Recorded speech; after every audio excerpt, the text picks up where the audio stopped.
তুমি একটা গান শুনতে চাও? একটা ছড়া আবৃত্তি শুনবে? মাম্মাম, তুমি একটা ছড়া আবৃত্তি শুনবে? শুনবে? তোমাকে শোনাবো। দিদি ভাইকে যে ছোটবেলায় শোনাতাম। আচ্ছা, তুমি শুনবে ওই গানটা? মামি শোনাতো ছোটবেলায় দিদি ভাইকে।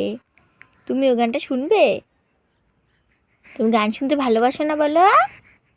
হ্যাঁ, আচ্ছা গান শুনাই তাহলে। এদিকে তাকাও, এদিকে তাকাও, তোমাকে গান শুনাই। এমন করে সোজা হয়ে থাকবা। হ্যাঁ, বুলবুল পাখি ময়নাটিয়ে আয়না জানা গান শুনিয়ে। বুলবুল পাখি ময়নাটিয়ে আয়না জানা